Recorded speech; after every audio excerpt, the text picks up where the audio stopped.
নমস্কার, আমি শুভাঙ্কি এবং আমার সঙ্গে আছেন জ্ঞানীর ভান্ডার এবং সকলের অ্যাস্ট্রোলজার, প্রিয় astrologer, friend, philosopher and guide, আর আমরা যাকে বলি ভক্তের ভগবান। আমার সঙ্গে আছেন জয়দেব শাস্ত্রী মহারাজ।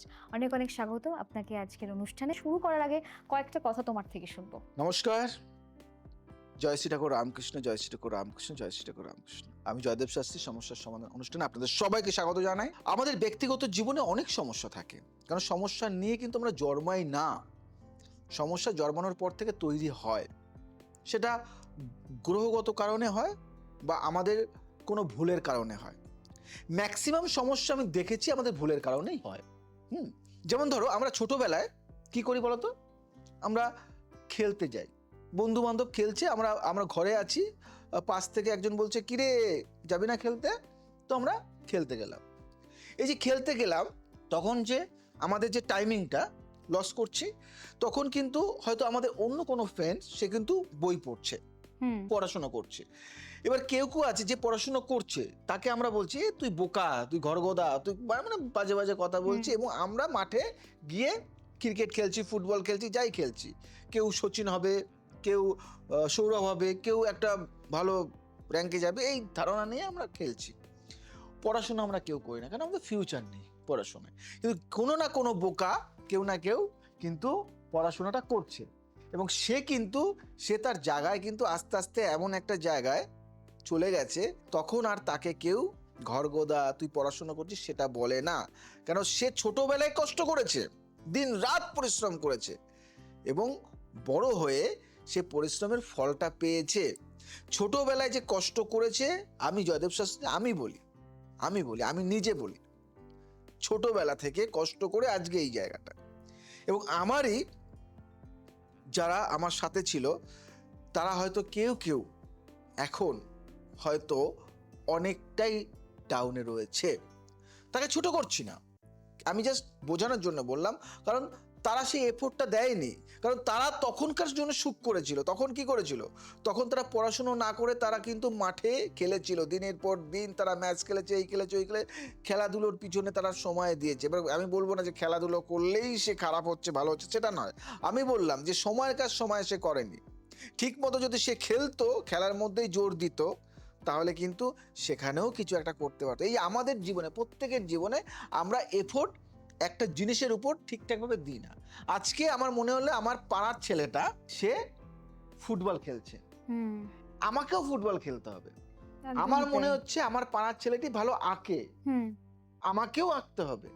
আমার পাড়ার ছেলেটি ভালো নাচে, আমাকেও নাচতে হবে। তার মানে কি, আমার যে গুণ সেটা আমি জানি না, আমার পাশের বাড়ির বন্ধুটি বা পাশের বাড়ির মেয়েটি বা পাশের বাড়ির ছেলেটি সে ভালো গান করে, আমার গলার সুর ভালো না, কিন্তু আমাকেও গান করতে হবে। হয়তো আমি গানে ভালো না, কিন্তু আমি খেলায় হয়তো ভালো।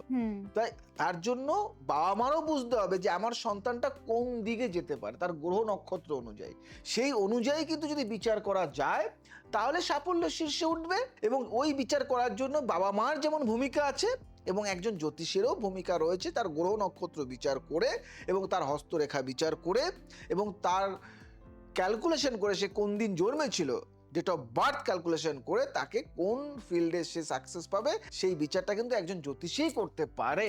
ঠিক না ভুল বললাম? বল। একদমই তাই। এবং প্রত্যেকটা ছক একটা কথা বলে যে মানে অলরেডি কিন্তু আমরা যেদিন থেকে জন্মাই সেদিন থেকে আমরা ভাগ্যটা নিয়ে জন্মাই। তো সেক্ষেত্রে আমাদের চার্ট অনুযায়ী কিন্তু আমরা কোন প্রফেশনে যাব সেটা কিন্তু আপনি গাইড করে বলে দেন। এবার আমি একটা প্রশ্নে যাই, মানে আমাদের ইন্ডাস্ট্রিতেই অনেককে দেখেছি, ধরো একটা সময়ে গিয়ে খুব হয়তো স্ট্রাগল করেছে, করার পর একটা নাম পেয়েছে, হয়তো দীর্ঘদিন কাজ করছে, তারপর কাজ করার পর হঠাৎ করে সে আর কাজ পাচ্ছে না, রাইট? আর দেখছে যে কাজ পাচ্ছে না, মানে সবার থেকে সাপোর্টও পাচ্ছে না। অনেক ক্ষেত্রে এটা হয় যে অনেকে হয়তো ওয়েট করে কাজের জন্য, আর অনেকে প্রফেশনও চেঞ্জ করে দেন। মানে এইটা কেন হয় যে কাজ পাচ্ছি না একটা সময় গিয়ে? ছোট্ট একটা এক্সাম্পল দিই। হ্যাঁ, নিশ্চয়ই। আজকে তুমি দেখতে খুব মিষ্টি একটা মেয়ে, দেখতে ভালো, তোমাকে সবাই ফেভার করে, তোমাকে হয়তো তোমার মেয়ে বন্ধুর থেকে হয়তো ছেলে বন্ধুটা অনেকটা বেশি হবে। তুমি এবার ডিসাইড করতে পারছো না যে কার সাথে কতটা কথা বলবে, সম্পর্ক রাখবে, কে ফ্রেন্ড হবে। তুমি কিন্তু কারণ তোমার কাছে তো এনাফ ছেলে রয়েছে, এনাফ ফ্রেন্ড রয়েছে, তোমার কাছে কাউকে পাত্তা দিচ্ছ, কাউকে দিচ্ছ না, কারোর সাথে কথা বলছো না, কারণ কারণ তোমার কাছে অ্যাভেলেবেল রয়েছে। এবার যে মেয়েটির কাছে অ্যাভেলেবেল নেই সেই মেয়েটির কাছে 4 জন ফ্রেন্ড মানে 4 জন ফ্রেন্ডই দ্য বেস্ট, এবং সে তাদের সাথে কানেক্ট আছে। এইবার আমি বলি সেই জগতের সেই লোকটির কাছে অনেক কাজ আছে, ও অনেক কাজ থাকাতে, এবং সে যখন বই করছে, ফিল্ম করছে, সিরিয়াল করছে, সব দিক থেকে সে প্যাকড আপ। এবার সে তখন তার মধ্যে একটা আত্ম অহংকার চলে আসে, ঘামান্ডি ভাব চলে আসে, এবং এটা কি বেশি পাওয়ার ক্ষেত্রে চলে আসে। বেশি পেয়ে গেছে সে, তার হয়তো 1-2 বই পাওয়ার কথা, সে হয়তো 4টে বই পেয়ে গেছে, এবং 4টে বই পাওয়াতে সে 4টের মধ্যে হয়তো একটা ঠিকঠাক মতো করতে বলে 3টা ঠিকঠাক মতো করেনি। যখনই 3টা ঠিকঠাক মতো করেনি সে কিন্তু ডাউনফল হয়ে যাচ্ছে। তার মানে বেশি পেলেও, যে আমি বেশি খাবার পেলেও যে খেয়ে নেব, খেয়ে কিন্তু আমি হজম করতে পারবো না, কারণ আমার হজম করার শক্তিটা থাকতে হবে, এবং যতটা শক্তি আমার হজম করার ততটাই আমাকে খেতে হবে। এগুলি কিন্তু সব গ্রহের কানেক্ট। তার মানে কি, আমরা একটা সময় বহু কিছু পেয়ে ওটাকে ব্যবহার করিনি সঠিকভাবে, তার জন্য আমাদের গ্রহগত জায়গা থেকে সেইভাবে না, তখন আমরা মানে নেগলিজেন্সি করেছি, তো তাচ্ছিল্য করেছি। ও ডাইরেক্টর, তার আমার এখন 5টা অফার আছে, ও আছে, ও আছে, ও আছে, এই যে নেগেটিভিটি। এবার আস্তে আস্তে আস্তে আস্তে এক এক করে তার কাছ দিয়ে সরতে শুরু করে, সরতে এমন একটা জায়গায় গিয়ে পৌঁছে যায় তখন আর কেউ তাকে ভালোবাসে না। এটা প্র্যাকটিক্যালি। এবার যে প্রশ্নটা আমি করেছিলাম আপনাকে, তো সেই প্রশ্নের উত্তরটা আপনি গ্রহ নক্ষত্রে যাবে বলেছিলেন, যে অনেক সময় কাজ, যেটা প্রশ্নটা ছিল সেটা দেখা গেল আমি যখন কাজটা পাচ্ছি তখন আমার শুক্র, রবি, বুধ প্রচন্ড ভালো ফেভারে রয়েছে, তখন আমি চুটিয়ে কাজ করছি। কিন্তু যেহেতু ভালো ফেভারে আছে সেহেতু আমি গ্রহগত জ্যোতিষ তখন আর আমি বিচার করছি না। কারণ কেন করাইনি, আমি এখন তো বিন্দাস। আমি তো ভালো সময় কাউকে মনে পড়ে না। আমি তো এখন মানে একদম আপার লেভেল। আমার এখন সবকিছু আছে, গাড়ি আছে, বাড়ি আছে, ধন আছে, সম্পত্তি আছে, বউ আছে, গার্লফ্রেন্ড আছে, আর কি চাই আবার, কোনো কিছু সমস্যা নেই। কিন্তু যখন তোমার সেই সব কিছুই থাকবে না, যখন তোমার সময়, যখন ওই ভালো ফেজটা তুমি কাটিয়ে যাবে, তখন তুমি বিপদে পড়বে। দেখা গেল তোমার শুক্রের হয়তো, সাপোজ ধরো তোমার 5 বছর আর আছে, 5 বছর তুমি কাজে কিন্তু অবহেলা করছো, তুমি কিন্তু কাজ পাচ্ছ কিন্তু কাউকে সাইন করছো, কাউকে করছো না, কারণ ওই ডিসাইড করতে পারছো না, কারণ বুধ তোমার তখন চঞ্চল, নেগেটিভ ভাইব্রেশন, চন্দ্র। ধরো আমার মানে আমি আমার প্রশ্নটা হলো, মানে এবার ধরো আমার মানে গ্রহটা প্রবলেম হয়েছে, এটাকে কি ঠিক করা সম্ভব? হ্যাঁ, ওর জন্য তো একজন অ্যাস্ট্রোলজারের কাছে যায়, ভালো লোক কেন টিকে যায়। তখন আমি আবার কাজ পেতে শুরু করব। আজকে অমিতাভ বচ্চনের তো এই সমস্যা হয়নি, হয়নি তো? আজকে মিঠুন চক্রবর্তীর তো এই সমস্যা হয়নি, হয়নি তো? আজকে বড় বড় যারা শিল্পী রয়েছে তাদের তো সমস্যা হয়নি। সমস্যা কাদের হয়? যারা বুঝতে পারে না। আজকে দেখা গেল, আজকে এখন এই ফেজে দেব একটা লেভেলে, আপার লেভেলে রয়েছে, জিৎ আপার লেভেলে রয়েছে, তাই না? এবার দেব, জিৎ, আমরা জানি দেব মানে দ্য বেস্ট। আজকে দেব বেস্ট হয়েছে। এবার আমি পার্সোনালি ভালো লাগে, আমার দেবকে খুব ভালো লাগে, কারণ আমার একটা জায়গা আছে, হ্যাঁ, সেই জায়গায় দেব সেখানকার ব্র্যান্ড অ্যাম্বাসেডর দেব। তো যেহেতু আমরা জানি, দেবকে আমরা চিনি, তো দেবের পার্সোনালিটি এখন টু গুড, একদম আপার লেভেলে আছে। সে কিন্তু নিজে, আমি জানি না সে কিন্তু নিজে জ্যোতিষ বিচার করাচ্ছে কি করাচ্ছে না, বা করিয়েছে কি না আমি জানি না সেই দিকটা, কিন্তু দেব এখন একটা আপার লেভেলে রয়েছে। এবার সে যদি বিচার করিয়ে, ব্যালেন্স করিয়ে যদি চলতে থাকে, তাহলে ওর লেভেলটা কমবে না। যদি বিচার না করায়, আজকে ওই লেভেলে আছে, দেখা গেল কালকে নাও থাকতে পারে, হয়তো 5 বছর পরে তাহলে ধপাস করে কিন্তু ডাউন হয়ে যেতে পারে। আচ্ছা, বুঝলে কথাটা?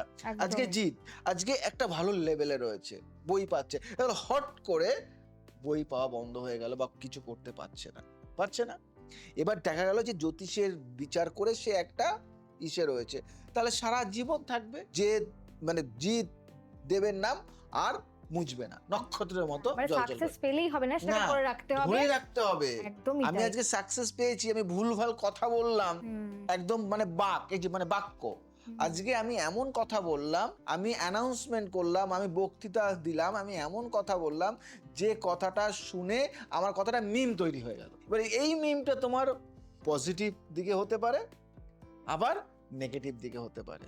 যদি পজিটিভ দিকে হয় তুমি আপার লেভেল, একদম যদি নেগেটিভে হয় তখন তুমি ডাউন হয়ে গেলে। Down. তাই প্রত্যেকটা মানুষের ক্ষেত্রে আপ ডাউন আছে, কিন্তু যতই তুমি উন্নতি করো না কেন তোমাকে ওই যে গ্রহের ব্যালেন্স করতে হবে। আজকে তোমার কাছে অনেক টাকা আছে, ওই টাকাটা নিয়ে তুমি কি করবে তুমি নিজেও জানো না। আজকে দেখা গেল কেউ একজন তোমার পাড়ার একটা মানে ছেলে, তুমি জানো যে এই ছেলেটার মধ্যে সেই নলেজ নেই, থিঙ্কিং নেই, মানে ও একটু সেই টাইপের ছেলে, লটারি কেটে 5 কোটি টাকা পেয়ে গেছে, সে তখন কি করবে? যে জানেই না কি করবে। জানেই না, সে তখনই সব বন্ধু বান্ধবদের নিয়ে গিয়ে একটা মানে আসর বসাবে। যে বুদ্ধিমান, যার ট্যালেন্ট আছে, সে কিন্তু গিয়ে ওই টাকাটাকে কোন কোন খাতে ইনভেস্ট করতে হয় সেগুলি আগে ওটাকে ডাবল করবে। ডাবল করবে। তো ব্যাপারটা এটাই।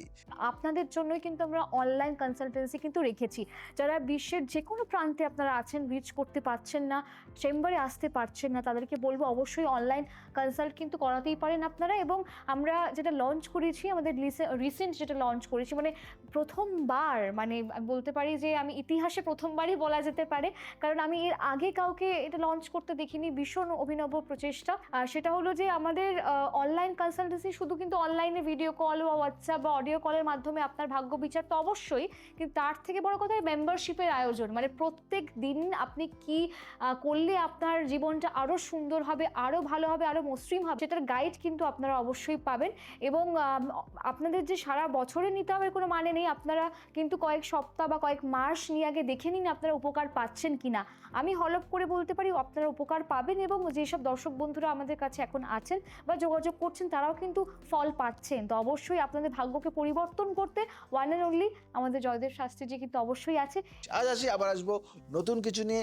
ভালো থাকো, সুস্থ থাকো, সবাইকে ভালো রাখো। জয় শ্রীঠাকুর। অভাবে থমকে আছো? আমরা astrologer Joydev Shastri team and JD astros consultancy and academy নিয়ে এসেছি আন্তর্জাতিক মানের অনলাইন কনসালটেন্সি সার্ভিস। এখন বিশ্বের যে কোনো প্রান্ত থেকে সরাসরি আমাদের সাথে যুক্ত হয়ে আপনাদের সমস্যার সমাধান পান মাত্র এক ক্লিকেই। কেন অনলাইন সার্ভিস নেবেন? আপনাদের অনেকের মাথায় প্রশ্ন থাকতে পারে। তার উত্তরটা হলো, কেন আমাদেরই বেছে নেবেন? সেটাও আপনাদের মাথায় প্রশ্ন থাকতে পারে। বর্ডারলেস সলিউশন, আপনি যেখানেই থাকুন আমরা আপনার কাছে পৌঁছে যাব। সময় ও অর্থ সাশ্রয়, ট্রাভেল করার ঝামেলা নেই, সরাসরি জুম বা মিটে কন্ট্যাক্ট করতে পারেন। গ্লোবাল স্ট্যান্ডার্ড, আমরা লেটেস্ট টুলস ও স্ট্র্যাটেজি দিয়ে আপনাদের লক্ষ্যে অর্জনে সাহায্য করব। আপনারা যোগাযোগ করতে পারেন আমাদের কন্ট্যাক্ট নাম্বারে 9831498860, 9831498861, 9831498883। আরেকটা নাম্বার হলো 9830873691, 9804330361। এগুলো আমাদের কন্ট্যাক্ট নাম্বার, আপনারা কিন্তু অবশ্যই কন্ট্যাক্ট করতে পারতেন। সফলতার পথে আপনার প্রথম পদক্ষেপটি আজই নিন। আমাদের সাথে সরাসরি কথা বলতে আপনারা যোগাযোগ করতে পারেন বা হোয়াটসঅ্যাপ করতে পারেন 9830873691 নাম্বারে, অথবা আপনারা কিন্তু অবশ্যই আমাদেরকে ইমেল করতে পারেন joydebsastry9830@gmail.com-এ। আমাদের একটি ওয়েবসাইটও আছে, অবশ্যই আপনার ওয়েবসাইটও কন্ট্যাক্ট করতে পারেন www.51kalibari.com সোশ্যাল মিডিয়া সার্ভিসে। অ্যাস্ট্রোলজার জয়দেব শাস্ত্রী, আপনার স্বপ্ন আমাদের গ্লোবাল এক্সপার্টিজ। দেখা হচ্ছে খুব তাড়াতাড়ি। সকলে ভালো থাকুন এবং সকলকে ভালো রাখুন এবং স্ক্রিনে থাকুন, আমাদের সঙ্গে কানেক্টেড থাকুন। নমস্কার।